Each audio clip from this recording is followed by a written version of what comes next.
Yeah, I really do. I went from seniors. I'm gonna get those. All right. Any questions before we get going here?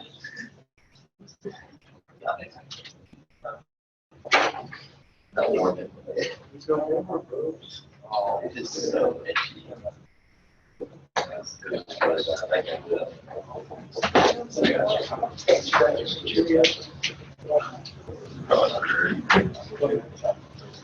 So, oh, that's right. Shoot, I was going to bring my.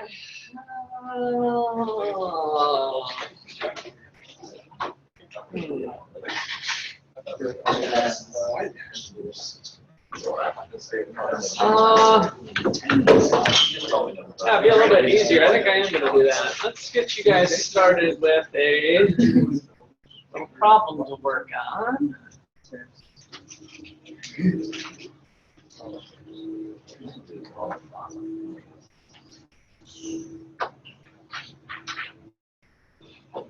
I'm going to go run and get my computer so we can do something else, but I just forgot my computer.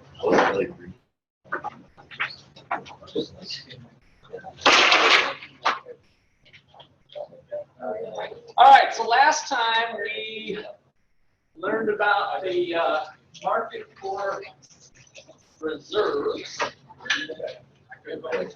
And today we'll start off with a question. If a switch occurs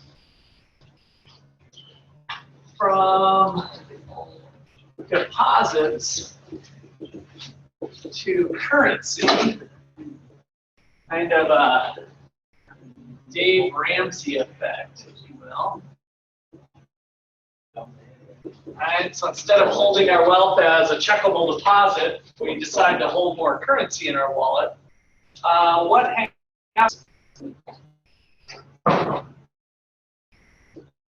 What happens to the federal funds rate? Use reserves supply and reserves demand to support your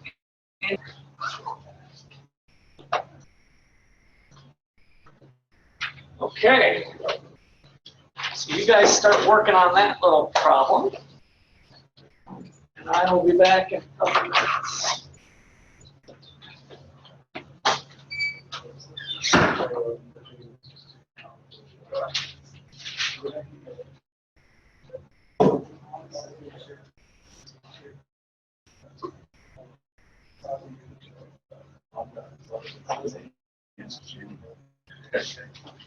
Yes.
Oh, good. She is trying to get in. She found it.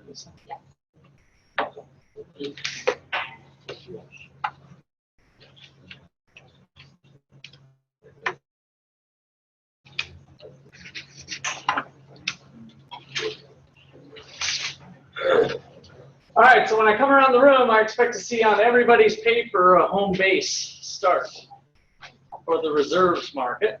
Can you hear me okay, Kaylee? Hello. That's your face. Can you hear me? Oops, wait, I might have mine muted. No, I don't. There we go. Can you hear me? Yeah. Okay. Hi, Bailey. So during the session, Kaylee, keep your microphone muted on your end. And then if you want to speak, just unmute it. So if you scroll over your screen, the little microphone, yeah, there you go. All right, we just started with this exercise of reserve supply and reserve demand. Can you read the board okay? Okay.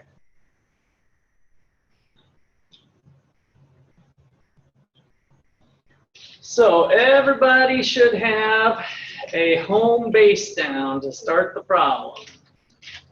Even if you don't know a lick more, I expect you to have home base for the reserve market figured out.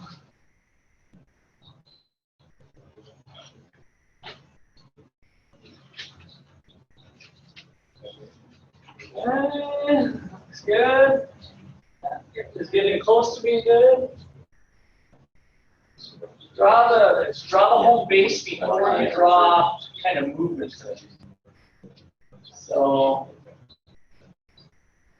okay. All right, so draw your little elbows on there. Okay, good, good. That's all right, we've got a vague resemblance. With your it's totally wrong, but you're starting at a point where we wouldn't expect it to be necessarily right away. So the wow, you know, fairly cute is here. But were you here last time? No. Oh, I missed a bunch of them. So catch up on that. You know, the page should be online. One thing, right? But you need to get that flag going.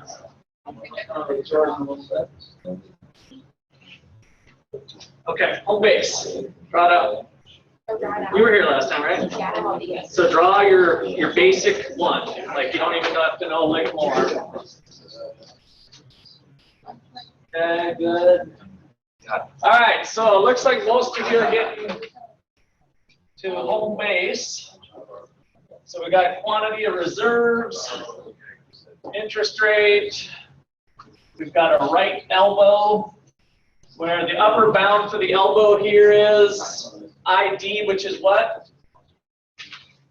What's it called? What does it stand for? I just don't like to use acronyms. When you look at this, by the way, when you do these graphs, you shouldn't see RS. You should see the supply of reserves mentally. Discount rate, not ID, discount rate.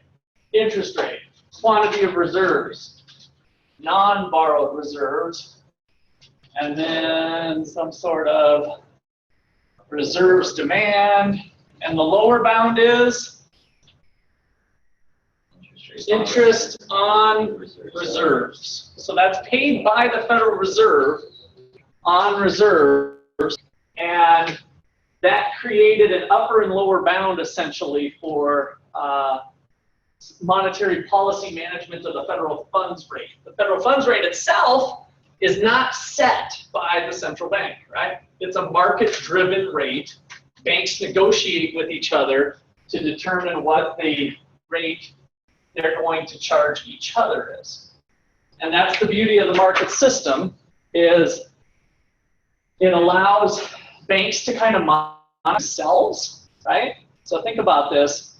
If one bank, Chase, is loaning to Southwestern Bank in southwestern Kansas at the federal funds rate, they're probably going to check out to make sure they're credit worthy, right? So you kind of always have bankers knowledgeable, at least to some degree, and larger parts. If there's a bank that's in trouble, probably going to say, oh, I'm not loaning Southwestern any money, right? And so the banks are internally monitoring each other without any government monitoring, per se. right? That's what a free market system does, right? If you're potentially going to lose money by lending it to somebody and you're on the hook for it and the government's not bailing you out, you check out that person pretty well, right? That's what banks do with us, where they check us out. So the market discipline is something that a lot of people tend to overlook. The discipline of both in a free marketplace is the chance of loss, and that governs our actions so that we try to be more careful with things. And when we start to have bailouts and other mechanisms of safety nets or whatever the case is, it takes away some of that accountability in many cases, right? And then that creates some of the asymmetric information problems that would otherwise be there in a market system. Okay, so we've got banks checking out each other, and that's kind of a nice part. The government has this upper bound and lower bound, so they're kind of guiding things, and as we've shown, manipulating things to some degree too with their various policy tools. Okay, so currency, Dave Ramsey effect. Dave Ramsey sweeping the nation, and all of a sudden people are starting to hold more money in currency rather than in checking account deposits. What do you got?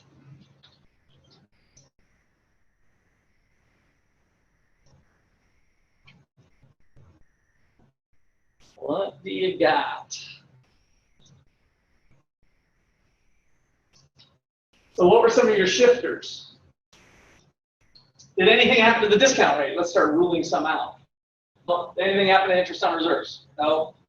So we're down to kind of this middle ground here of what causes the supply of reserves and the demand for reserves. Now bear in mind, is it only a certain set of banks that supply reserves on a given day? No. It could be any of them, right? Whoever's got excess reserves, like all of a sudden Hillary makes a deposit of $10 million cash. We don't know why, but all $10 million cash came into the bank that day, right, from the Clinton Foundation. Of course, we didn't question it. We know she's honest and everything, but nonetheless, that bank has excess reserves today, right? So the bank might find themselves in a position that they can supply those reserves to other banks who might have come up short. Because what happened was that the Clinton Foundation, to bring that $10 million to this bank, sucked it out of some other accounts elsewhere, right? And so maybe those people find themselves short on reserves, and so they need to go borrow some reserves. So on a given day, depending on the bank's activities, some banks come up a little short, some banks are sitting fat with reserves, and they do these short-term loans. So that's who's kind of living in the middle here, independent of the Federal Reserve, once the policy parameters are set. So back to the question, what happens? What do you guys put? I saw some people shifting some things. What were you doing? Deposits being transferred to currency. Okay, and why to the left? I'm liking that. Because there's a smaller amount of the monetary basis. Okay, yeah, you're getting the right thing. So what happened to deposits? They went down, and so what we did in the opposite, remember when we took currency and put it in the deposit, it had that multiplier effect, right? And so $1,000 might turn into a X amount more, 2.5 times if we use the monetary base multiplier.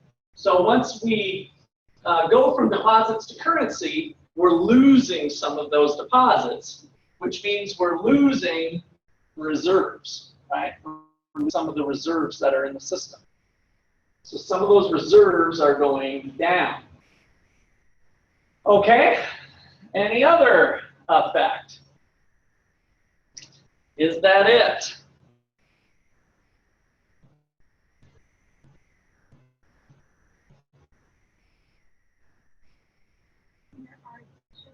Okay, RD, why? The answer is yes. The RD does shift. Why?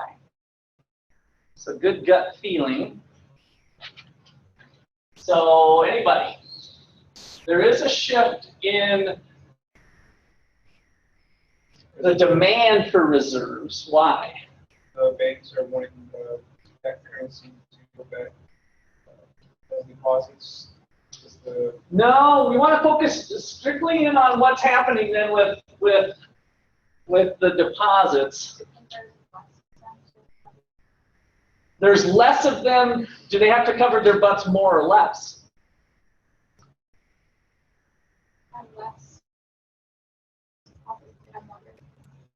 Less deposits, more risk. Yes, to some degree. So left or right for the demand. Why do they demand reserves? What creates a demand for reserves? The required reserves. Are more required or less? Are more reserves required or less when this shift happens? Less.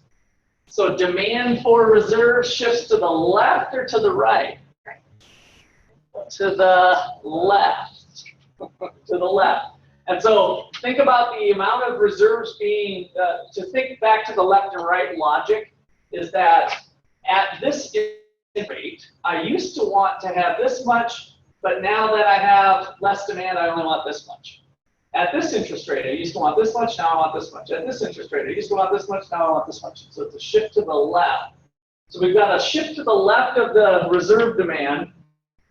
And which direction was the reserve supply going? Left. All right, so a decrease in reserve supply and a decrease in reserve demand. And impact on the federal funds rate is ultimately what I was asking. What happens to the federal funds rate? Increases, for sure.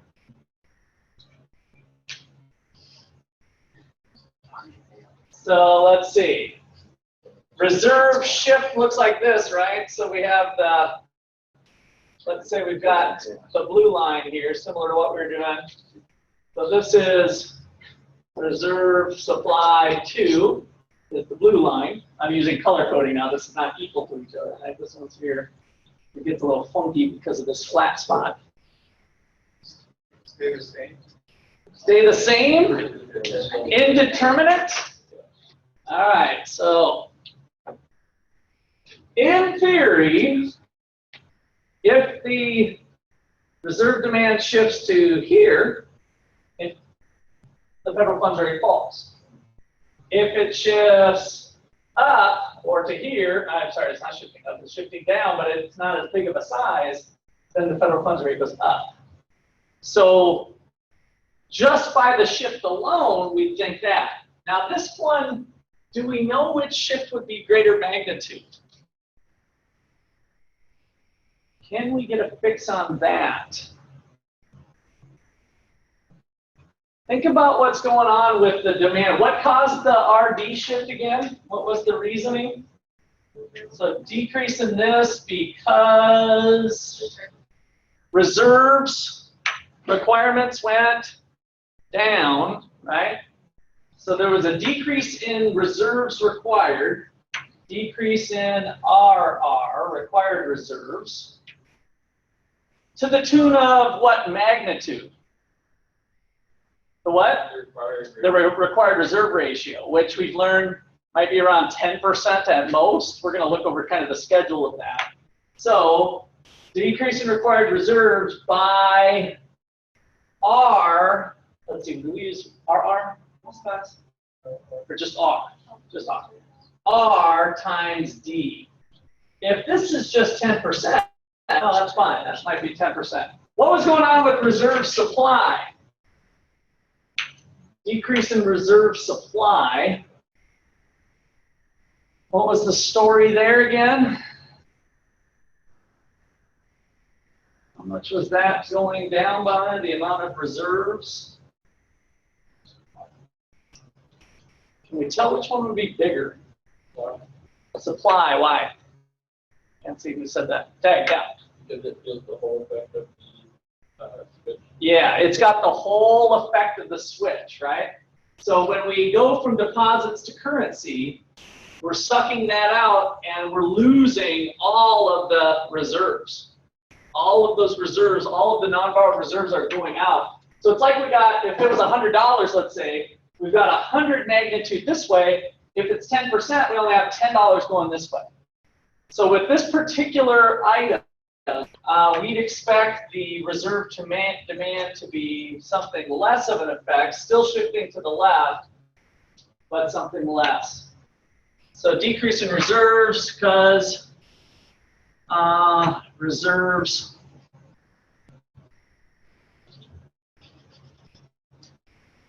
because 100% of deposits decrease. I don't know if that's the right way to say it, but it's all the hit there. So therefore, we'd expect the RS shift to be greater than the RD shift, leaving the federal funds rate a little higher than where we started.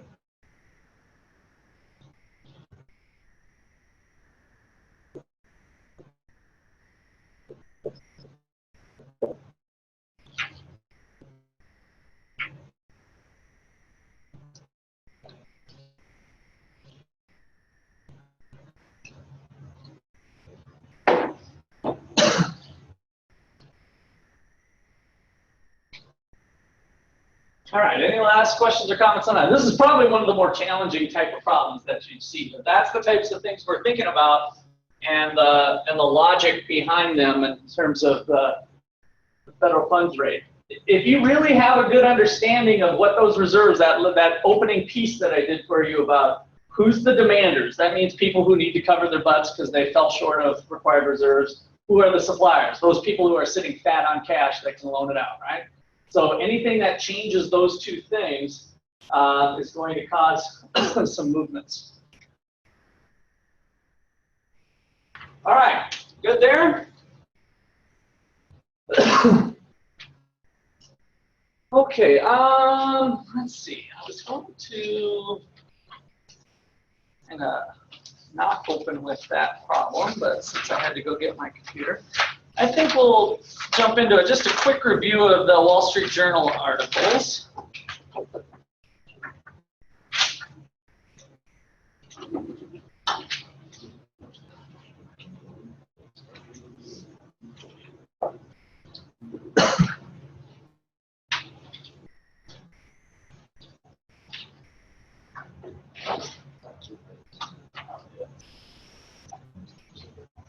Make this a little bigger. All right, so service sector booms, productivity gains remain elusive. So D, according to while sector booms, why has U.S. productivity growth slowed in recent years? D, workers have been moving from high productivity to low productivity sectors. What the heck's productivity? Whenever we see that word in econ class, I'd like all of you to be jumping to a concept of productivity. How much you do, kind of, but relative to what? It's kind of defining efficiency sense. Productivity, I want to be more specific, almost equation goggles. You got some equation goggles on. What are you seeing for how productive you are? It is something to do with the amount of output, but that's not enough. Okay, how much you do over amount of time, right? So over some sort of resource constraint is the main thing we think about with productivity. So we can look at it over time. Most of the time, we're thinking about, from an equation standpoint, the number of units of output per unit of input, which could be somewhat over time here. But so productivity, a productivity measure might be that ratio. So with 5 workers, I can make 50 gizmos. And so the average productivity from these workers is 10 gizmos per unit of labor, right? 10 units of output per unit of input. If I'm more productive next week with those same 5 people, but maybe I have 6 people. Maybe I've got next week, let's see, I gotta do some math here. 160 divided by 6 people, that sounds too hard. How about 180 with 6 people? So now it gets kind of confusing, right? My output went up, but hey, wait a second, my labor went up too. But am I more productive? What am I getting per gizmo now? 30. So I'm getting 30 units, 30 gizmos per unit of labor. I'm more productive. So that could be in a matter of, like you said, time or capital, machines. And so in the aggregate inputs and also on some of your company balance sheets, those of you doing financial administration and some of that, you'll look at the dollars spent on capital or your capital allocation versus how much sales growth you had, right? How many units of input did it take to generate that many sales? And so sometimes you do it in dollars, sometimes you do it in units, but that's the idea of productivity. Okay, so high productivity to low productivity sectors. What kind of sectors are they talking about? Okay, manufacturing to service, right? So in terms of the dollar volume of output, if we move more to a service-oriented situation, then the number of units of output in dollars might be less than what we were putting in an input. So our productivity measure might have changed depending on how the economy is changing. All right, so then the rhetoric we're hearing between Hillary and the Don, or what is he called, the Donald, right? Don, that was an old name, I think, Donald. The Trumpster is, what's he going to do with manufacturing jobs? Bring them back, in theory, maybe more productive jobs, good luck. I think he's screwed on that particular point myself. I think it's a lot of hot air. I don't see much water to that argument because, especially the ways he's approaching it with these threats of tariffs and stuff. So, not high on the Russ list for the Trumpster there. And so that is kind of a hot button topic though that both of them are talking about. Okay, questions or comments on that? All right, what else we got in this one? Let's see, I'm not scrolling on the right button. Okay, there we go. Since 2000, the share of Americans employed in manufacturing has shrunk to 8%, while those employed in health, education, food, and beverage has risen to 23% of the workforce. So we kind of see some of that data on the shift. All right, is that good, bad? Or is it just is what it is kind of the thing that I like to argue with people. Kind of after the fact, look at that and say, oh, we got to do something about that. Or is that just part of the growth that might have some unfortunate circumstances that really can't be overcome? Maybe there's some other ways to look at it. Okay, inflation. U.S. core inflation, which excludes food and energy, rose to 1.7% in the third quarter, according to the Federal Reserve's preferred measure, in part due to a national unemployment rate that fell to 5.0, which is fell even a little further here. We're down to 4.9. Maybe they're rounding up a little. Okay, questions or comments there? I guess they left them real round numbers there for you. Signs that inflation may be picking up in the U.S. economy in late 2016 include rising core inflation and wage acceleration. So we've seen a little bit of that wage. We saw that on the visit to the Federal Reserve. So they'll be looking at both of those. You guys feel free to stop me anytime. I might pause or I might just keep moving on. All right. According to the article, Slowdown in State and Local Investments in the Economy, reasons for the fall in state and local government spending include all of the following except falling state and local aid from the U.S. federal government. So what has kept the U.S. government able to be supporting the state and local aid? What is the federal government able to do that the states and locals can't? decent rate? Borrow. Borrowing the big, so as far as having the big borrowing capacity, the federal government has that ability. So that's where we get into the federal government deficits. A lot of that money that's ultimately channeled down locally in a variety of ways. All right, local investment dense U.S. economy, 11%. Oh, I read the wrong thing. That was the title. U.S. state and local government spending has slowed down in recent months, falling 11% from its recent peak in mid-2015. Okay, good or bad? U.S. state and local government spending has slowed down in recent months. Bad? Why? Because they're cutting from programs that not just road and stuff. Okay, so education might be cut. That could be. Now, is that always bad? When is it not bad? It's excessive. When what? When you don't need the extra funding. Yeah, if there's excess waste or something going on, that is going there is wasted. So it's kind of a loaded question. You guys have to be digging down deeper than the rhetoric of, well, we're not spending money on our kids. There is oodles of data out there that show that how much you spend per kid has nothing to do with the quality of outcomes. Lots of it. So the answer is not always to throw more money at it. So the only thing I'd like you to break away from, hopefully, is kind of those natural tendencies by people who don't have the economic way of thinking to say less spending on education, bad.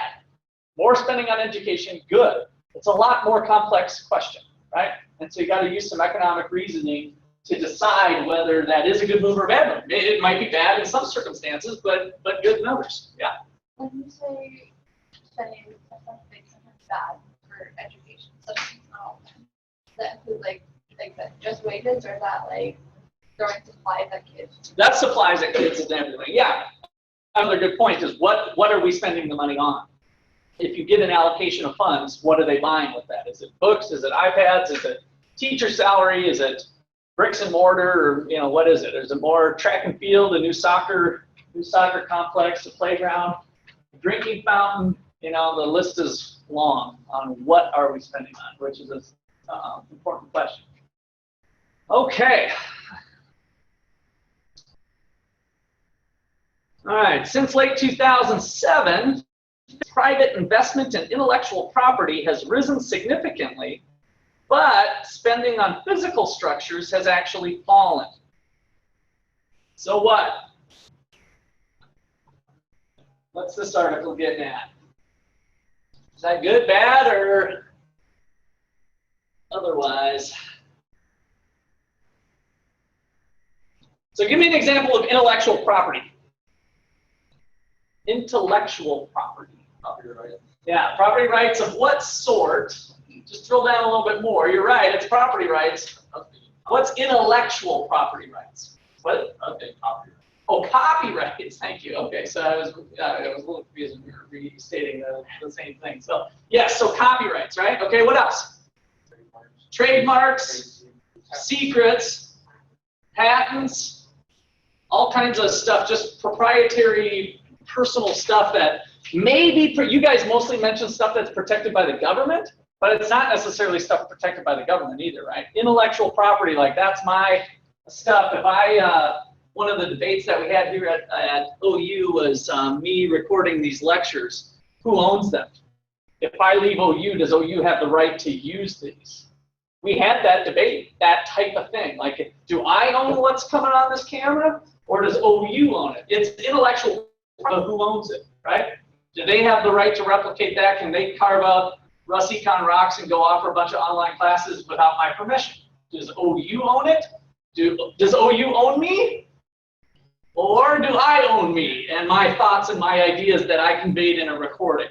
Right? That's intellectual property. That's the type of stuff that we're talking about here. And so we've had a large increase in investment. What's the difference between those two types of categories, physical capital and intellectual capital, for the economy in the long haul? Which one lasts longer? Physical, intellectual? All of the above, right? I mean, it depends. Like you kind of might have been pulled one direction or the other, but it depends on what that is. So if this laptop is a piece of capital, that's expected life is probably 3 to 5 years, right? Whereas some sort of intellectual trade secret might have a little longer shelf life, but not every trade secret. The trade secret that turned out to suck, that idea, that expired about a month later after we thought of it, right? So it just kind of poof, went away. Now, how do they measure that? How do we measure the idea? How does that get measured in the statistical tables or in the accountant's ledger? How do we measure that? Growth rate. Growth rate of what? That's what I'm wondering. How the heck do we measure this? How do we get a fix on that? So, fixed private investment in intellectual property spending on physical structures. Like new patents and copyrights and stuff. The number of patents, that can be used in some cases, but that's not how it's used here. But that can, in some studies, they do look at the number of patents, like when we do spatial economics, a few of you had that already. We looked at the number of patents in different locations. Dollars, usually dollars spent on it, right? So when you accounting folks are working for a company and your boss says, well, we're going to allocate this much to fixed private or intellectual property and this much to the physical structure. So maybe we spent $100 million on a property or on a concept, and now the accountants are going to piece it together. Guess what's going to determine how much they put towards the physical structure? So it's kind of a gray area. It's a little bit murky. We know that there's both. There's intellectual, and then there's physical properties. Guess what's going to determine which one gets what of the $100 million carve-up? Guess where we're going to hedge a little bit. If you're an accountant, what are you going to be sensitive to in determining that? Nothing's crystal clear. That's what Professor Wagner's teaching you guys in accounting, right? Sounds like she does some critical thinking stuff. There's plenty of gray areas. Everything's not black and white in accounting class either. So what are we going to hedge to? If there's a little bit of a gray area, which one are we going to put a little bit more? Let's put a little bit more towards intellectual property, or wait a second. I looked it over. Let's put a little bit more towards physical property of this $100 million project. Physical. True. It'll have more explicit cost, perhaps. But if you have, there might be an allowance for, we spent $50 million, but hey, there was actually part of the way behind this was so that we could do our intellectual activities more, whatever, something. That piece of capital is being used towards, something more for that activity. What do we have April 15th? Who did we settle up with? Guess what's going to get the more treatment if there's a little bit of a gray area? Whoever gets the better tax break, right? If the government has some crazy program that's trying to stimulate intellectual property, some politician thought it was a good idea and sold the public on it, then there's going to be some sort of tax credit program, but you have to be doing at least 15% of your activity in some sort of defined intellectual property area. Well, all of a sudden, you're going to be able to shift a little bit of that $100 million expenditure. You're going to have more favorable tax treatment by shifting it on top of one or the other. Physical structures, depreciation schedule, that may be anywhere from 1 to 30 years, depending on what type of physical structure it is. And so that is going to play into your accounting measures of expensing it out. So I bring all that up. I didn't need to get maybe even that much on an accounting tangent, but it's important for you to think about when you see an article like this that really has some economic foundational principles at maybe the larger economy scale, the Trump-Hillary picture of should we have more of this activity or more of this activity, that plays through into the tax codes and then ultimately the behavior that we have. And so knowing what is put into these statistics is important to see if, again, about critically thinking through the impact of the policy. All right, questions on that one? That was a longer tangent than I want. All right, U.S. investment research development grew at a 17% annual rate in the second quarter, the largest percentage gain since 2006. Okay, so again, it's dollars. So the rate of change was in dollars. Just because we spent more money on it, does it mean that we had a, what was again, answer C, 17% change in good ideas? Productive ideas? Ideas that were super profitable, or was it just the ones that were a little bit profitable? We don't know. It's just money spent on it, right? So all we're saying from an accounting standpoint is that there's been this uptick in how companies are defining their research and development agenda. All right, questions? Yes? I think more now that technology is input into some of the new ideas. That's why they have research and development. I think that's why they're wasting more since 2006. Some people argue that some of that stuff, like how much better did the iPhone get this time compared to what it did 5 years ago? Is the percentage increase in the iPhone just as good as it was before, or was there diminishing returns kicking in? Sometimes diminishing returns. So yeah, some arguments made, how far can we exploit that might have its limits. But we tend to go through these surges of productivity. Like sometimes there'll be a big whiz-bang idea of computers and computer chips the way they were done, and all of a sudden we can make them really smaller and have a lot more productivity gains in a given year or 2 year period than others. So that does fluctuate, and that's part of what they're trying to estimate by looking at the dollars spent here. Maybe we'll be onto something, maybe not. All right. Last one. U.S. economy grew at 2.9% annual rate in the third quarter, its highest rate in 2 years, but growth in the current economic expansion only averaging 2.1% annually. What's growing at 2.9? When it says the economy grew at 2.9%, what's grown? GDP. What kind of GDP? Nominal GDP or real GDP? Real. When we talk economic growth, once in a while they might sneak in a nominal GDP growth, but they're really inflation-adjusted GDP, real GDP. Okay, so, and by the way, that's the lowest rate of change. There's never been a U.S. president that hasn't gotten up to 3%. Obama's the first. His span. So that's one of the knocks that I heard.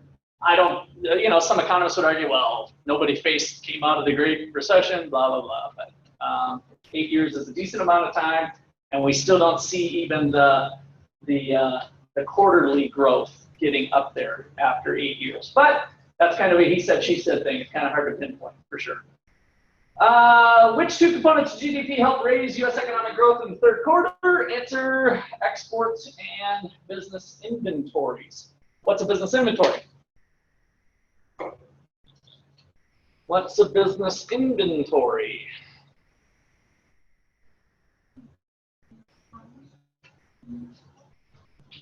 That one's not too tricky. So what is inventory literally?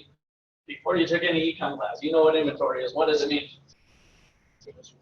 What you have, right? What you have on stock. Now, there's a growth in inventories. That's usually kind of a signal that there might be a slowdown, because then we're gonna, our shelves are getting fat. Let's call back my supplier and say, hey, I used to order 100 a week, but now make it 75, right? And so then that starts to trickle down as a inventory growth as a leading indicator of the business cycle. What else is coming up, though, that inventories might be getting higher? Christmas, yes. So it could be a seasonal effect, possibly. Inventories tend to grow in this November, December time for Christmas. So that could be part of it as well. All right.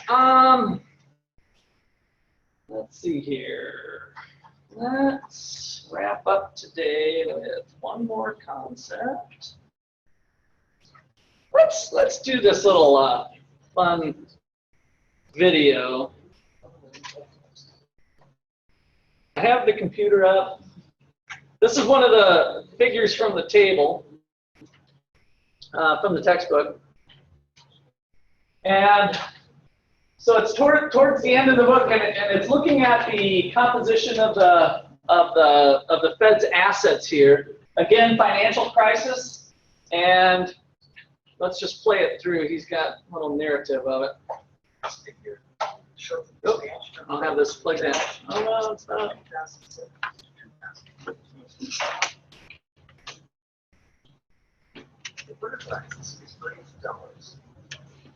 Where's my thing? Oh man, it's over here.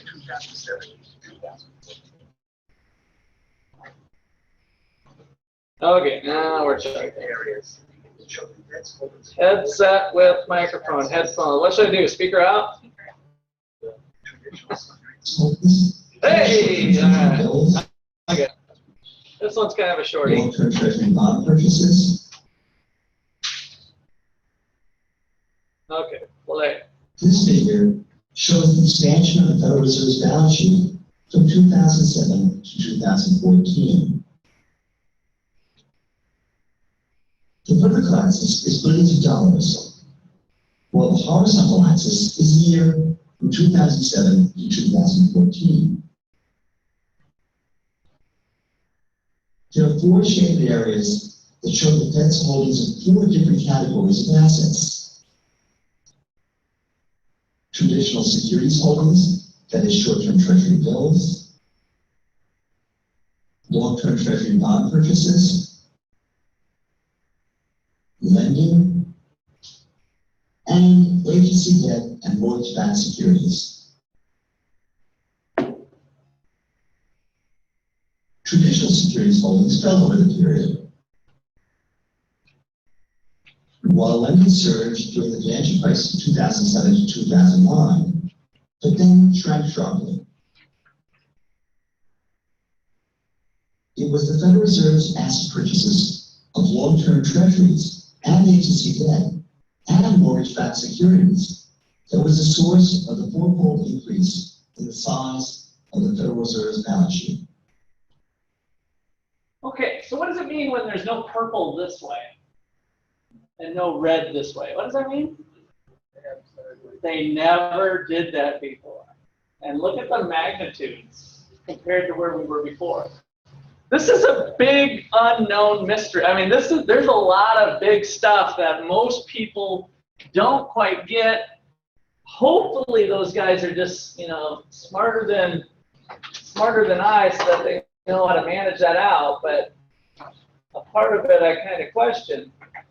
This is also in your textbook, and so as you read through, this is mostly kind of a reading comprehension. The second half, I've done most of the mechanics with you with the supply and demand graphs, so I wanted to highlight a few more of these things, the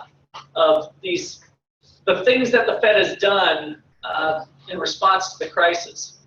So we've got these term auction facilities, borrowing to non-banks was a big thing. So that didn't seem to work. March 11, 2008, term securities lending. 2008, swap lines at the same time. 2008, loans to JP Morgan to buy Bear Stearns. Bear Stearns is where Wayne Angel was, by the way. That's the company he was at before. He was out by here, by the way. Primary dealer. So this is to primary dealers, including investment banks. They never made those sorts of loans before.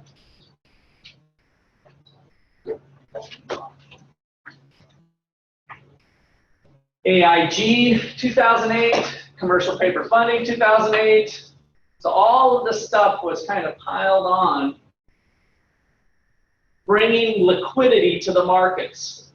If they needed money, central bank is here, I'll loan you money. Even if you've got crap, I'll give you some collateral, right? So normally when you go to the bank and you've got a junky car, that might be worth $2,000 on a good day, and you go to the bank and say, hey, I want a loan for $10,000.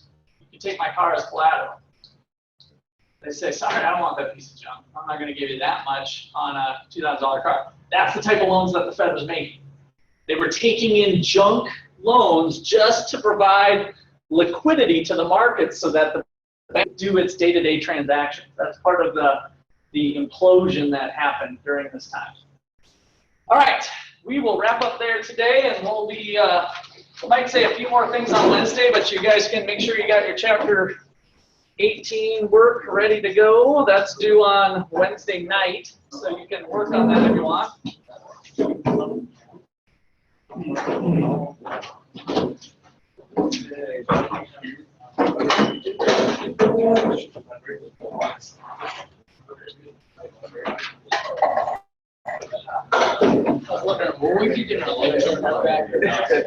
No, I'll hang on because I'm sure that you can look at them if you want sometime. All right, Kaylee, did that work out all right? So you're not sure how long you might be out?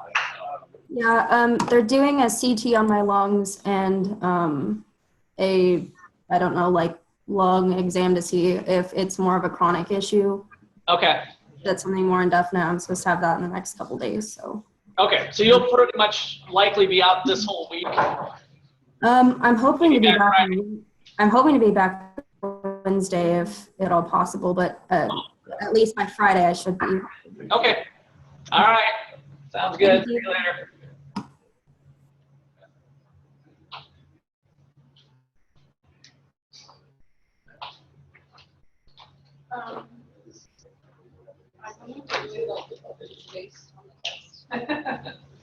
Wondering that. Kind of unusual for you to take a 0.